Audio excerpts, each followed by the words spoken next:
एक दीपक नाम के भैया बैठे हुए हैं, वो खड़े हो जाएं, आपकी अर्जी दरबार में स्वीकार। भाई दीपक नाम क्या है? दीपक नाम है और नीले कलर की टी शर्ट पहन रखी है।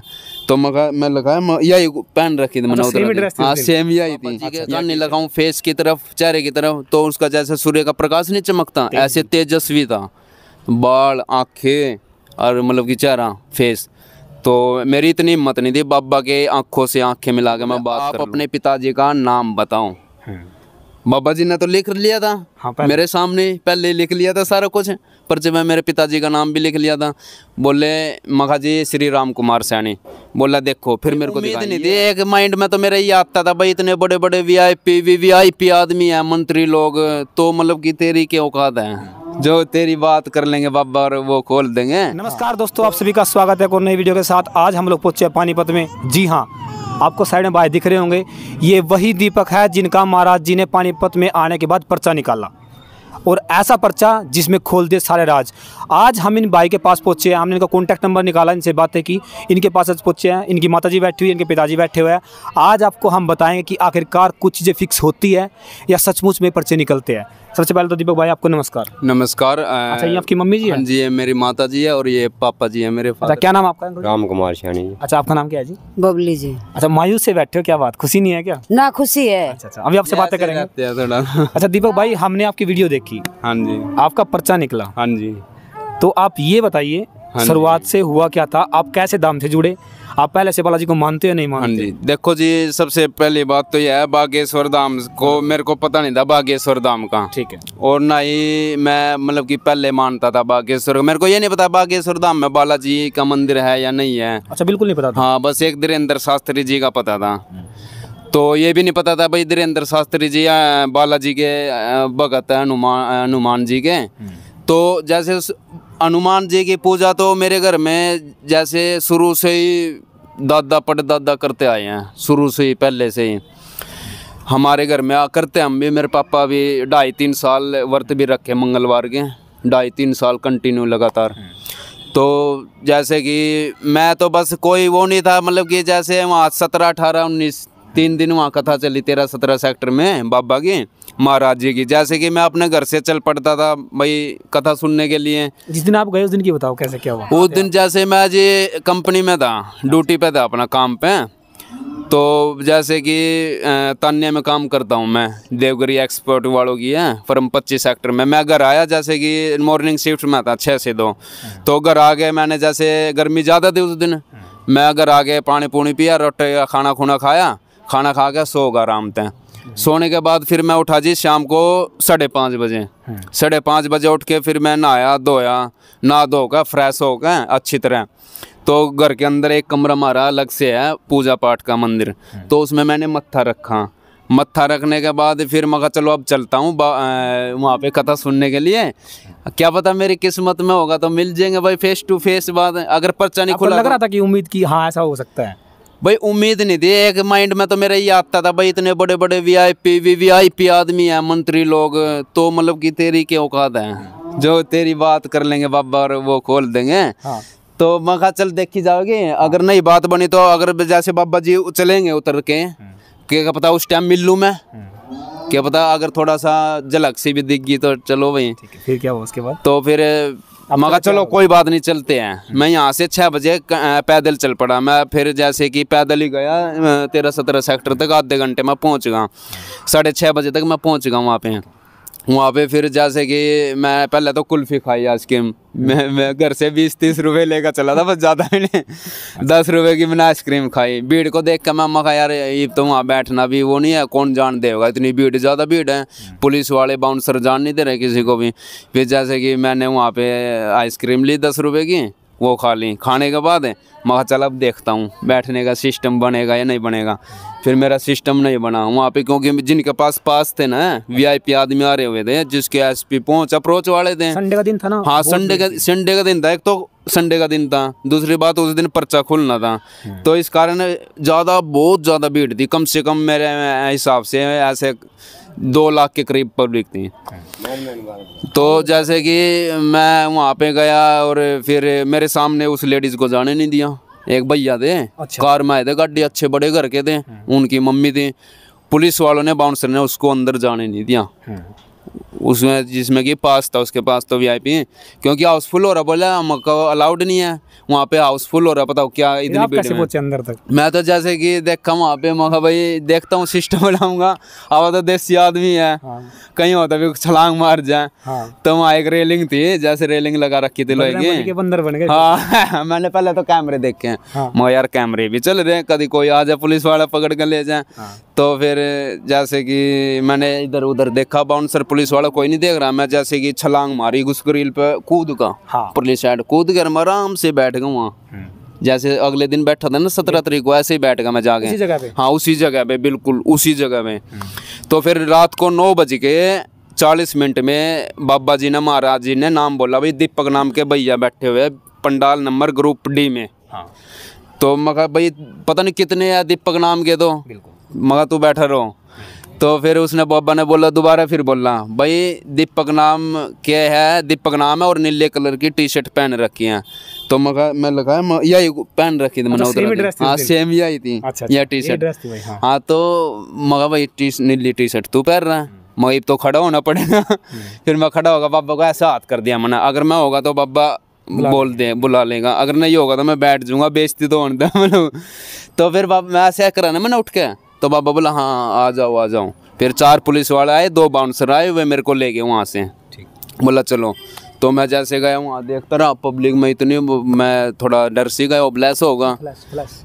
तो फिर जैसे कि पुलिस वाले जो इनके बाबा जी के आदमी थे ना, आचार्य जी जो आ रहे थे इनके साथ, तो उन्होंने बोला एक तो बाबा जी के पैरों पे हाथ नहीं लगाना, छूना नहीं है, मतलब कि दूर से ऐसे प्रणाम करना है। अच्छा, आपको अकेले आया आप वहाँ तक या कोई और भी बोल रहा हमारा नंबर ऐसा कुछ? हाँ जैसे कि वो 3-4 लड़के हो रहे थे दीपक नाम के, बोले हम है जी दीपक, पुलिस वाले के बाउंसर आए थे ना, 4 पुलिस वाले और 2 बाउंसर, बोले हमारा नाम है दीपक, हमारा नाम।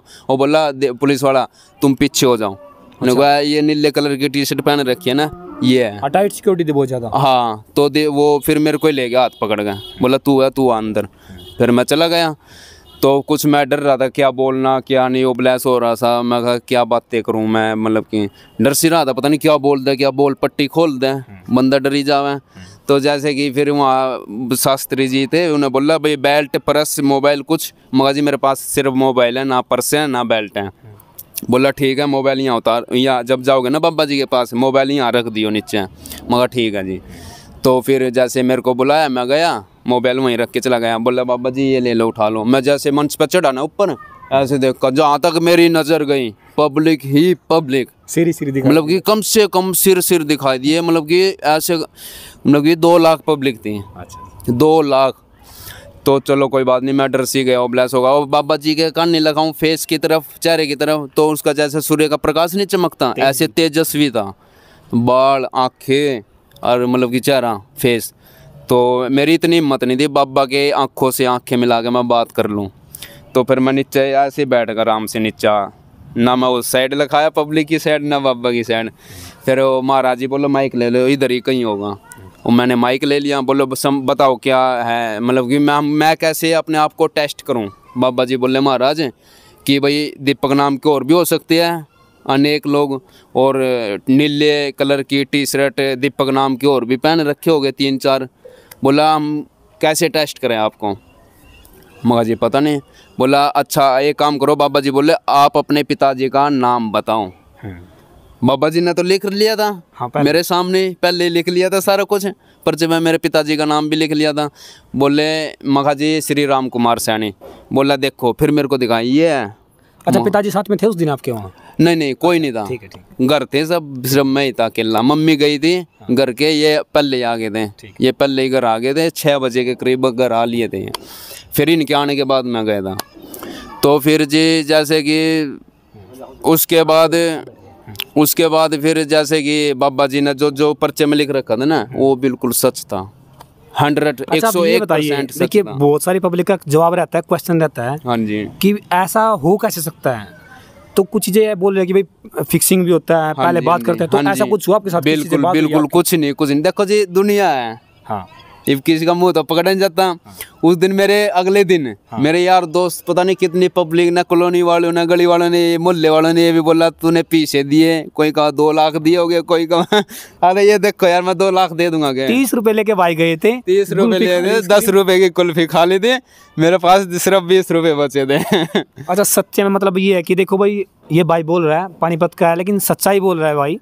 तो आपका कहना ये है कि कोई आपसे मिला नहीं, कोई डायरेक्ट आपका नंबर आया। हाँ, आपको भी थोड़ा आश्चर्यचकित चंबा लगा होगा कि यार एकदम मैं हैरान मान गया, मतलब कि मैं घर सोचता था ये बात, जैसे कई बार मैं भी यूट्यूब पर देख लेता था बाबा की फोटो। अच्छा एक बात चलती है वहाँ पे कि भाई जो नारियल वगैरह बांधना पड़ता है, आपने कुछ बांधा नारियल ऐसा शादी के लिए या कुछ नहीं, ना मैंने नारियल बांधा, ना मैंने किसी का कुछ कहा, ना मैंने पैसे दिए, कुछ नहीं। अच्छा पर्चा आपने पढ़ा है, खुद लिखा हुआ? हाँ मेरे पास जो बातें थी उसमें लिखी हुई है। हाँ जी पर्चा भी आपके पास है? हाँ है। अच्छा आप ये बताइए, अब जब महाराज ने पर्चा निकाला उसमें एक बात बोल ली है हाँ जी कि जो आपका भविष्य में आने वाले टाइम में जो बच्चा होगा उसका नाम कर हाँ, महाराज जी वो मैं भूल गया, वो भी देखो महाराज जी ने मेरे को, मैं जैसे 3 साल हो गए, 3 साल होगा, 4था साल लग रहा है क्योंकि मेरा संतान नहीं है अभी तक। और जैसे डॉक्टरी भी करवा ले, डॉक्टरी रिपोर्ट में नॉर्मल आता है सब कुछ, उसकी भी सारी रिपोर्ट नॉर्मल, मेरी भी सारी। महाराज जी पर्चे में क्या लिखाया था?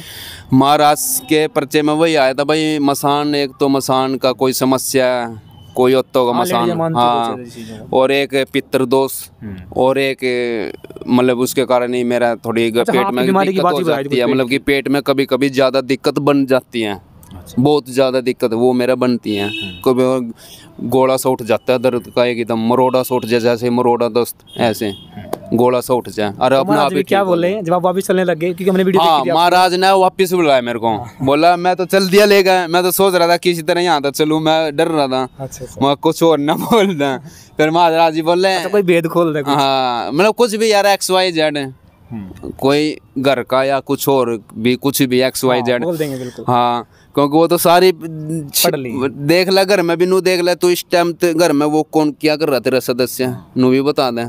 तो उस टाइम जैसे कि मेरे को वापस बुलाया, बोला इधर आओ मखान जी महाराज जी, बोला पता नहीं अपनी लैंग्वेज में, अपनी भाषा में, मध्य प्रदेश की MP की, भाई नामकरण संतान हो जाए हम नामकरण दे ही। मैं समझा नहीं, जैसे अपना हरियाणा में तो बोलता भाई नाम रखेंगे, हम नाम रखेंगे बच्चे का, जैसे देसी भाषा में हरियाणा में। तो जब उसने ये बोला ना दोबारा भाई संतान हो जाए, क्योंकि अर्जी हमने लगाई है, संतान हो जाए तो उसका नामकरण हम रखेंगे। जब समझा मैं कुछ % 40-50 मगर अच्छा नाम कह रहे हैं, मतलब कि नाम रखेंगे। हाँ फिर उसके बाद मैं नीचे उतरा मन से, जो और लेडीज ये थी पंडाल थे, उन्होंने मेरे से पूछा भाई, मैंने पूछा मगर ये नामकरण क्या था, बोला वो कहते अगर संतान हो जाएगी तो उसका नामकरण मतलब कि नाम हम रखेंगे। अच्छा। बागेश्वर आना बच्चे को लेके, उसका नाम हम, क्योंकि अर्जी हमने लगाया और नाम भी हम रखेंगे। मोहन जी ठीक है। अच्छा फिर आप उसके बाद वहाँ से निकल लिए? हाँ जी। उसके आपके दोस्त भी आपको मिले होंगे? हाँ मिले, तो बहुत वो कर रहे थे। हाँ भाई पहले तो कर रहे लक्की किस्मत है तेरी, बहुत अच्छी किस्मत है यार, तेरा कैसे नंबर भूल गया। फिर उसके बाद जैसे घर आया मैं यहाँ पे, तो कहने लग गए लोग बाग सभी भाई पैसे दिए, कोई का तेने पैसे दिए, कोई का सेटिंग थी तेरी, वो कोई तेरी सरकार है, मतलब हमारा नायब सैनी है CM हरियाणा का, सरकार से जोड़ दिया पर्चे को। हाँ एक भाई है, मैं नाम नहीं लेना चाहता, लेना चाहिए। वो कह रहा भाई तेरे तुम्हारी सरकार CM सैनी, पानीपत की मेयर मेयर सैनी, कोमल सैनी, बोला पर्चा जिसका पहला पर्चा लिख रहा वो भी सैनी। अच्छा, यानी कि मेरा वो मेरे पर निशाना साध रहा था। अच्छा अब ये बताइए मगर तो भाई जो मर्जी कह लो, देखो मैं किसी का मुंह नहीं पकड़ सकता, हर तरह के बंदे हैं, हर तरह के आदमी है, जो तुमने कुछ कहना बोलना बोल लो। अच्छा अब ये बताओ बागेश्वर धाम जाओगे? हाँ ने बोला हाँ वो जाऊंगा, मैं बिल्कुल जाऊंगा। अब अभी तो 4 विदेश में, 4-5 विदेशों में कथा है, अभी तो 1 महीना वहीं लग जाएगा। वो वहाँ जाएंगे बागेश्वर धाम पे 1 जुलाई को, 1 जुलाई से 12 जुलाई तक। मैं 3 जुलाई को मैंने रिजर्वेशन करवा लिया, टिकट करवा भी दिया। हाँ अकेले जा रहे हो पूरे परिवार को? ना नहीं, मैं फिलहाल तो मैं देखूंगा हिसाब किताब वहाँ कैसा होगा, इतनी दूर यहाँ ही थोड़ी ना मध्य प्रदेश है, कम से कम 13-14 घंटे लगेंगे जाने में। ज्यादा इतना लगता नहीं, कम ही लग जाएंगे। कौन सी ट्रेन में? चलो वो तो हो जाएगा बात। हाँ, नहीं। अच्छा मेरे को ये बताइए, आप वहाँ जाओगे, आप जुड़ गए हो बालाजी के साथ? हाँ बिल्कुल, आस्था के साथ जुड़ गया हूँ। क्योंकि उसने जब मेरा समाधान कर दिया, मेरा हल कर दिया समस्या। अच्छा, जब आपका पर्चा निकला, हाँ जी, आपको कुछ बदलाव दिखे जिंदगी में अपनी भाई? हाँ बिल्कुल, क्योंकि उस दिन के बाद एक तो मेरा जो पेट में दिक्कत थी वो कम हो गई है। अच्छा, पहले से कम है, अच्छी तरह मैं नहीं कहता बिल्कुल ठीक होगी, नहीं, पहले से कम है। उसके बाद घर में जैसे सुख शांति है, पहले थोड़ा क्लेश झगड़ा सा रहता था, उसके बाद सुख शांति है। और रही बात, अब बाबा ने बुला ही लिया, बोला वो काला रेशम यानी कि काला धागा लेके आना है। उसके बाद तो आपको पता ही है, वो कह रहे थे वहाँ बांध दूंगा मसान को, जो भी है समस्या तेरा संकट उसको वहीं बांध दिया जाएगा। बोला नहीं था वीडियो में, आपने देखी होगी, भाई वहाँ काला रेशम लेकर आ जाना, उसको वहीं पर बांध दिया जाएगा। जो पर्चा मिला आपके पास रखा है उसे? हाँ, वो मेरा एक तरह का लाइसेंस है। बाबा ने आपकी आईडी बन गई बस? हाँ, बाबा ने बोला जब भी आएगा ये पर्चा लेके आना, क्योंकि पुलिस वाले बाउंसर आपको रोकेंगे नहीं, वरना चाहे कोई भी मंत्री तक भी हो, मंत्री भी वहाँ पहुँचने नहीं देता, मंत्री भी नहीं जा सकता। जो महाराज जी की खिलाफत करते हैं कुछ बंदे, कुछ बोलते हैं कि महाराज जी ऐसा झूठ बोलते हैं, पर्चा निकालते, ऐसे निकाल नहीं सकता, मन की बातें कोई पढ़ नहीं सकता, उनको क्या संदेश देना चाहोगे वीडियो में? देखो आप, क्योंकि आप ये बता रहे हो कि सच में आपका नंबर आया है, हाँ, किसी से आपकी कोई सेटलमेंट नहीं हुई, ऐसे बैठे बैठे आप अपने पूरे वीडियो बताई है, तो पब्लिक को क्या बोलना चाहोगे? देखो जी, पब्लिक है यहाँ पर, नास्तिक भी है, आस्तिक भी है, मतलब हर तरह का, अच्छा भी है, बुरा भी, हर तरह का आदमी है। क्योंकि देखो मैं मानता हूँ यह चीज़, उसके अंदर महाराज जी के अंदर, धीरेन्द्र शास्त्री जी के अंदर कुछ ना कुछ बालाजी की कृपा है। बिल्कुल बिल्कुल, उसके ऊपर है, हनुमान जी की कृपा है। क्योंकि देखो वहाँ पे मीडिया वाले थे, प्रेस वाले, उनकी भी उनका ऐसी तैसी करें, मतलब ये उनके भी बोल, बाबा जी ने बोला खुद तुम्हारी खुजली मिटाऊंगा, इधर आओ। हाँ, वो हमने वीडियो देखी थी इसके बाद भी। हाँ, बल्कि वो अपना मानते हो कि भाई महाराज जी के पास शक्तियाँ हैं? बिल्कुल है, 100%।